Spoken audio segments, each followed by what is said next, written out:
Como hemos escuchado de las palabras de Marta, la censura es un acto que desgraciadamente ha sido bastante común en la historia de la literatura. Pero no solamente en la literatura había censura. En el cine, sobre todo en España, ya sabéis, en la época franquista hubo un órgano dedicado a censurar las películas para controlar lo que se exhibía en las salas de cine. Todo hace indicar que ya no podría pasar una cosa así en el 2020 en España. Pero no os creáis, no os creáis. Para poner un ejemplo, y esto de verdad que fue a nivel mundial, porque tuvo bastante rechazo esta película, está el tema de Saw 6. La sexta parte de esta saga de terror tuvo muchísimos problemas en todo el mundo para poder ser estrenada. En España, por ejemplo, se le otorgó la calificación de película X, que está normalmente reservado para películas pornográficas, pero aquí se le otorgó a una película en la que el gore era algo desmesurado. No es una censura como tal, pero claro, al calificarla como X, en España solamente las películas X se pueden estrenar en las salas de cine X. El problema vino en que la distribuidora se negaba a estrenar esta película, que no era pornográfica, sino que era con un contenido muy gore, se negaba a estrenarla en una sala X.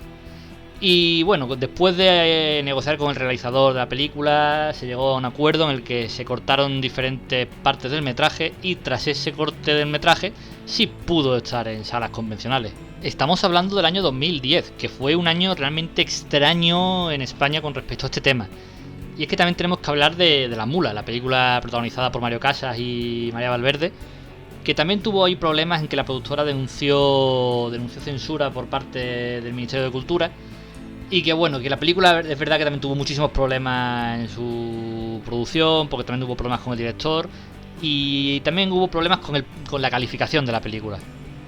Este camino llevó la vía judicial y en 2010 y se terminó en 2012, en donde se desestimaron las pretensiones del Ministerio de Cultura y ese mismo año el ICA le puso calificación a la película y se pudo estrenar por fin en sala de cine.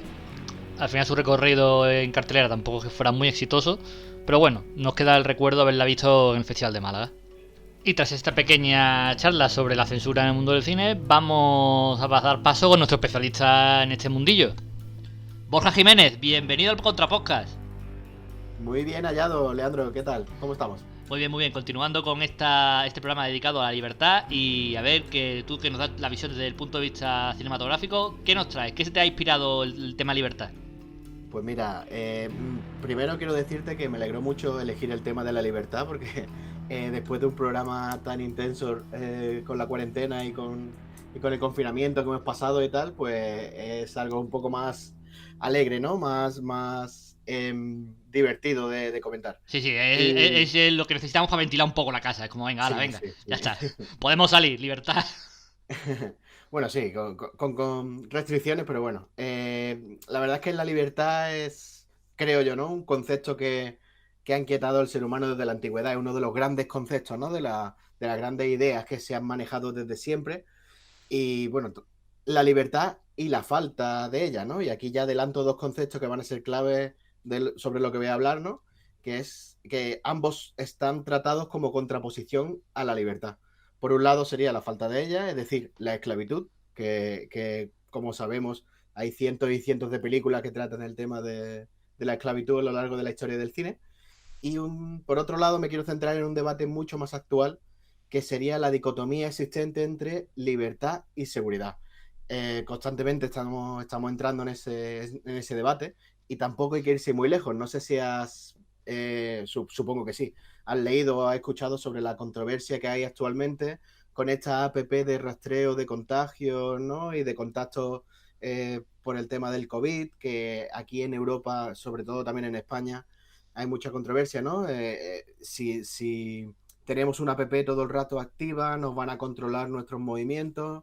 Es un poco, ¿no? Esa dicotomía que comentaba entre la libertad de hacer lo que te dé la gana, ¿no? Y la seguridad de, oye, si tengo una app en el móvil y tengo contacto con alguien que esté contagiado, pues así puedo yo hacerme las pruebas, ¿no? O hacer un seguimiento. Claro, eso va muy también dentro de la cultura de cada sitio, porque por ejemplo en los países orientales no han tenido problema con esto, lo han implantado y para adelante. Sí, Y aquí en Europa es verdad que totalmente. con el tema de protección de datos, eso siempre estamos un poco más pendientes porque ya hemos visto las perrerías que se pueden hacer con todos los datos que vas cediendo sin que tú lo sepas.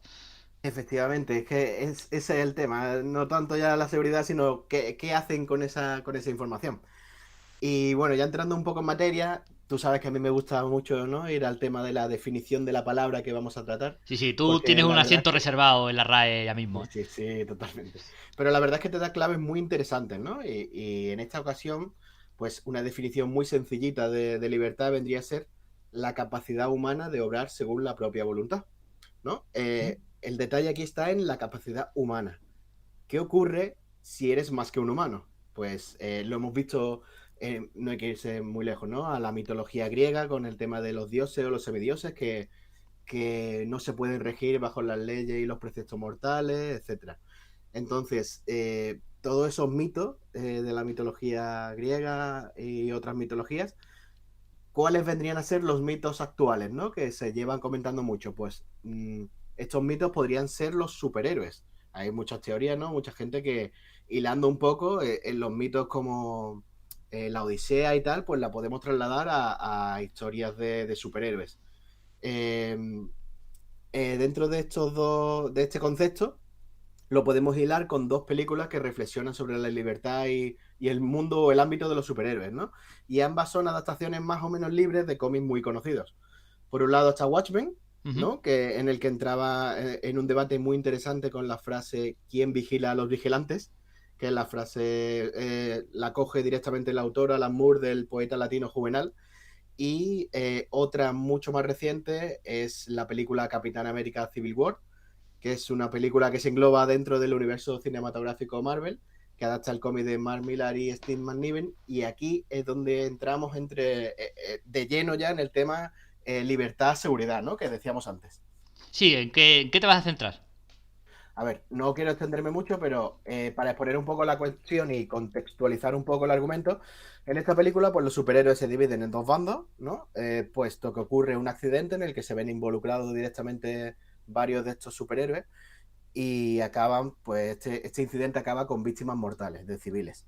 Eh, Como decíamos, se divide en dos bandos el grupo de superhéroes, uno liderado por Tony Stark, que es Iron Man, y en este caso Tony Stark sería nuestro representante de la seguridad, ¿vale? Dentro de esta dicotomía de la que hablamos, que está a favor del llamado Acta de Registro de Superhumanos, por la que los superhéroes pues deben estar regulados y dirigidos por alguien, ¿no? Tienen que tener alguien superior que les dicte cuándo y dónde actuar, regulado dentro de nuestras propias leyes.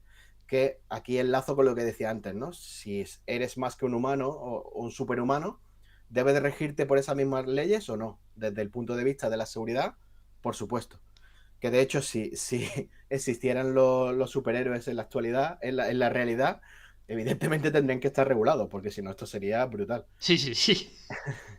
Y por el otro lado, están los superhéroes que están en contra, ¿no? de este registro, que están liderados por Steve Rogers, que es el Capitán América, quien representaría en este caso la libertad, evidentemente. No en vano, al Capitán América de siempre se le ha apodado como el centinela de la libertad. Y es el principal artífice de esta oposición. Y la filosofía del Capitán América pues se podría interpretar como la capacidad de obrar según la propia voluntad que leíamos en la definición. Y queda muy bien reflejada en este diálogo que podemos extraer de la película entre Tony y Steve cuando llevamos una media horita de película. Aquí no hay que tomar ninguna decisión. Hay que rendir cuentas. Me da igual el cómo, pero yo me apunto. Si no somos capaces de aceptar limitaciones, no somos mejores que los malos. Tony, si alguien muere bajo tu responsabilidad, no te rindes. Yo no me he rendido. Uno se rinde si no se responsabiliza de sus actos. Este documento nos exculpa. Perdón, Steve, afirmar eso es delicado y arrogante. Estamos hablando de las Naciones Unidas, no es el Consejo de Seguridad, ni es SHIELD, ni Hydra. Ya, pero las dirige gente con planes ocultos y esos planes cambian. Sí, perfecto. Por eso estoy aquí. Cuando vi lo que mis armas podían causar en manos equivocadas, eché el cierre y dejé de fabricarlas. Tony, eso es algo que decidiste tú. Al firmar esto renunciamos a poder decidir. ¿Y si nos envían a donde creemos que no debemos ir? ¿Y si no nos dejan ir allí donde necesitamos actuar?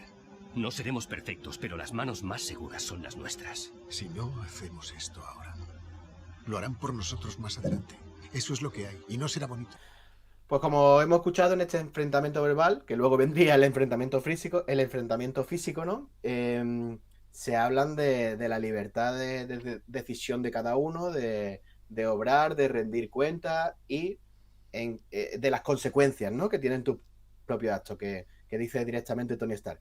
Y creo que esa es la otra cara de la libertad, ¿no? Para obrar como uno quiere, y es asumir las consecuencias de tus propios actos, lo que siempre se dice, ¿no? Tu libertad termina donde empieza la libertad del otro. Si siguiéramos por este mundo superheroico, encontraríamos multitud de ejemplos sobre el tema de la libertad, pero tampoco quiero ahondar mucho en el tema porque no quiero pisar la sección de Javi, aunque vivimos en una era de adaptaciones de cómics en el cine, pero... Sí, pero siempre son interesantes porque siempre son diferentes, porque si te lees el cómic de Civil War es totalmente diferente a la película. Y es interesante ver las dos versiones porque se sacan conclusiones de las dos. Pero como tú dices, no vamos a pisar, no vamos ahí como Bilardo, que pedía que se pisaran a los jugadores contrarios.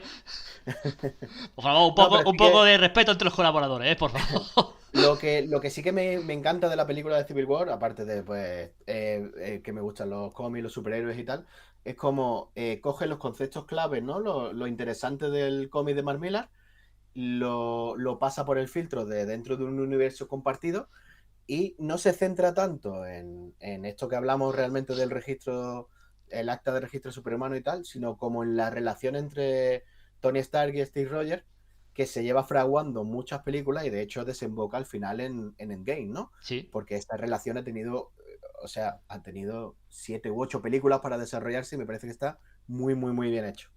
Sí, todas estas primeras 3 fases de Marvel han sido espectaculares conforme a eso, a la relación de crear ese clímax final. Y Civil War fue un poco no iba a decir anticlímax, porque no es anticlímax, el preclímax. Sí. Porque es verdad que fue la primera unión gorda después de los Vengadores, quitando Vengadores y tal, pero fue la primera unión gorda que se pegaban entre ellos y donde se veían prácticamente a todos los superhéroes que se habían visto en todas las películas de Marvel. Que todavía los Vengadores todavía eran pocos los que se veían. Ya eran bastante, pero eran pocos. En Civil War es que ya ahí están todos. Sí, al final es una película del Capitán América, pero realmente una película de Vengadores, vaya.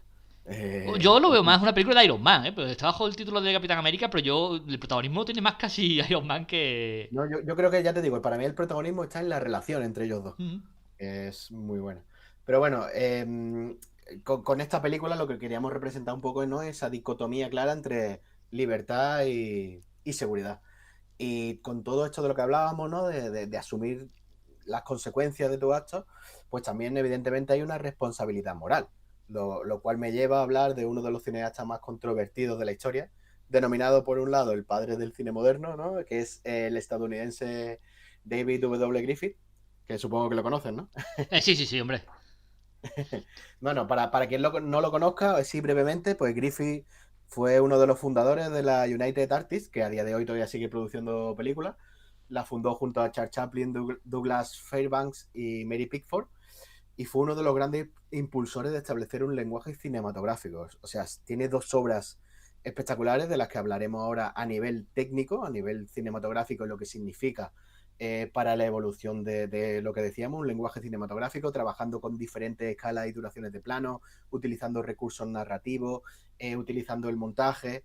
Es decir, desde la historia del cine, desde el comienzo de la historia del cine, lo que hizo Griffith junto a otros grandes cineastas de su época, pero precisamente Griffith de quien hablamos, es redefinir el concepto de cine después de Georges Méliès, que fue otro de los grandes revolucionarios del cine. De hecho fue el primero, ¿no? El primero que encontró en el cine la capacidad narrativa para contar una historia, en su caso casi siempre fantástica. Y como decía, pues Griffith tiene 2 grandes obras maestras del cine mudo, que una es El nacimiento de una nación, de 1915, y la otra es Intolerancia, de 1916. Y aquí es donde, bueno, pues me gustaría ligar el discurso de Griffith en estas películas, sobre todo en El nacimiento de una nación, con la responsabilidad moral de la libertad. Porque, bueno, Ya el último punto para contextualizar, Griffith se crió en el sur de Estados Unidos a finales del siglo XIX, con todo lo que ello conlleva, y su pensamiento racista y supremacista se ve muy reflejado en el discurso del nacimiento de una nación. Algo así como lo que pasa con esta última polémica que ha habido con lo que el viento se llevó, ¿verdad? Sí, a ver, no exactamente, es verdad que sobre la polémica de lo que el viento se llevó podríamos discutir largo y tendido, pero sí es cierto que lo que el viento se llevó, pues se le está criticando porque lo que hace es edulcorar un poco la situación racial de sus personajes y el contexto en el que vivían. También es cierto que es una película de 1939 que no podemos ver con los ojos Claro. que tenemos actualmente, pero en contraposición, aunque el nacimiento de una nación es anterior, de 1915, sí que tiene un discurso directamente racial y supremacista. Es decir, en lo que el viento se llevó hay una historia de amor englobada en un contexto social que se trate de forma más o menos indulgente.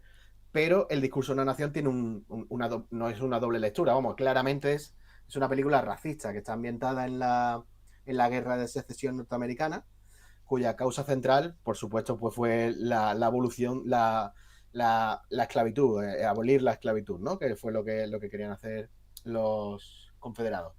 Es decir, la esclavitud, como decíamos antes, pues es la falta de libertad de una parte de la población. Y como bien he dicho, pues Griffith se postula abiertamente desde el punto de vista racista, ¿no? La película, como decíamos, es un prodigio técnico para la época, es tremendamente brutal lo que se puede considerar esa película a nivel técnico, pero desde el punto de vista moral sería más o menos, ¿no? Sería bastante cuestionable, no más o menos, bastante cuestionable. Y aquí es donde entramos en otra vertiente de la libertad, que vendría a ser la libertad de expresión. Esta libertad de expresión permitió a Griffith representar unos mensajes tan abiertamente racistas en pantalla grande. Y obviamente, pues esto no le evitó las críticas recibidas, que luego él intentó responder de aquella manera con la otra película que mencionábamos, que fue Intolerancia, que aquí en esta película lo que más destaca sobre todo es la capacidad que tiene este hombre para jugar con el montaje y la planificación. Y de hecho, si se habla de los primeros grandes maestros de la edición y del montaje, que serían Kuleshov o Sergei Eisenstein, pues están claramente influenciadas por esta película de Griffith, Intolerancia. Sí, pero a pesar de intolerancia, el pensamiento ideológico de Griffin en sus películas estaba claro. No, estaba clarísimo.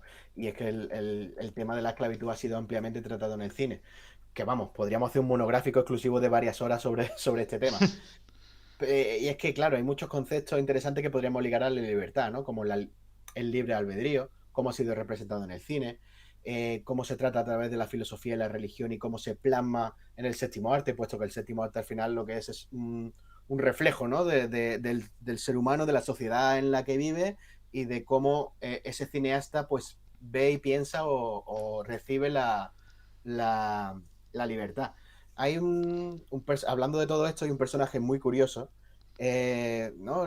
Enlazándolo con el tema de la esclavitud, y es el personaje de Samuel L. Jackson en la película de Django Desencadenado.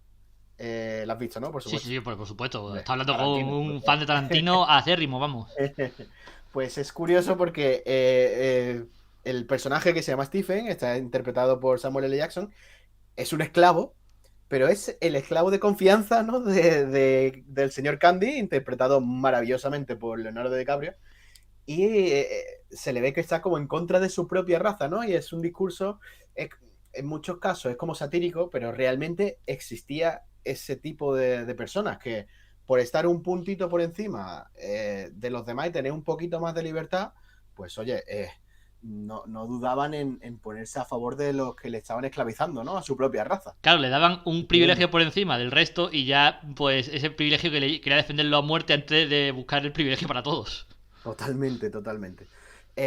Y ya pues por terminar un poco y quedarnos con algo positivo, ¿no? De todo esto, podemos hablar de que te pueden privar de la libertad exterior, pero no de tu propia libertad interior, ¿no? Y qué personaje podríamos pensar, o qué persona, qué gran mito del siglo XX podría encajar en esta definición, y sería sin duda Nelson Mandela.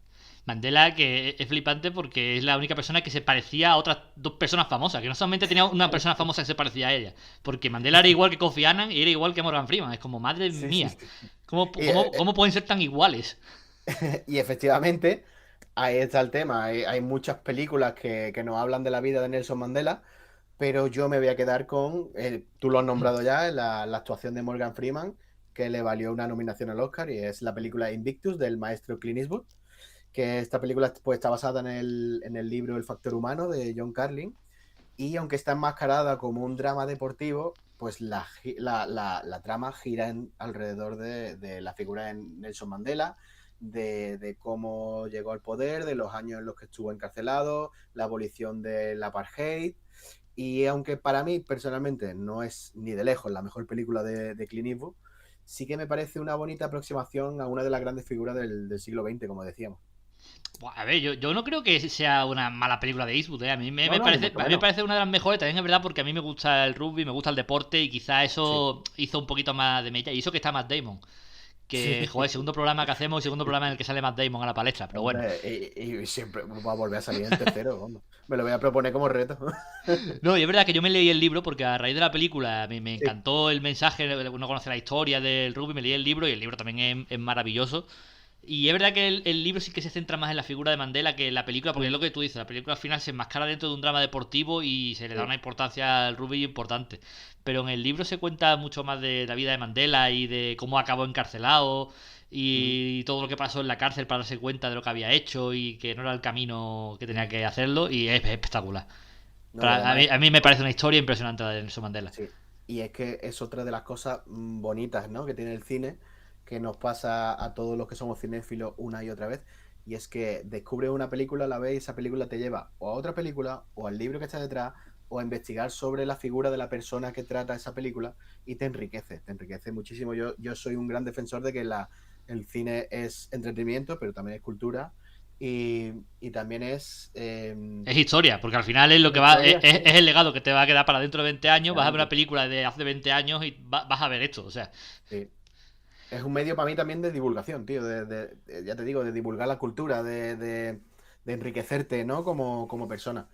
Y si alguien no ha visto Invictus y después de oírnos hablar sobre ella la ve y luego conoce lo que hay detrás de Nelson Mandela, la verdad es que, vamos, ya ha merecido la pena esta sección. ya te digo. Pues muy bien. Y es que después de hablar de Griffith, que bueno, como tú has dicho, es el padre del cine moderno, pero a todo el mundo no le gustan sus padres, ¿qué vamos a hacerle? Qué Totalmente. mejor que terminar con un buen sabor de boca y cerrar esta sección con Nelson Mandela, un exponente de la libertad. Muchísimas gracias, Borja, por pasarte por aquí. Por supuesto, siempre aquí dispuesto y esperando ya el siguiente programa. Pues allí nos veremos. Bueno, Venga, nos hasta luego. escucharemos. Sí, sí, bueno, a ver si nos vemos también.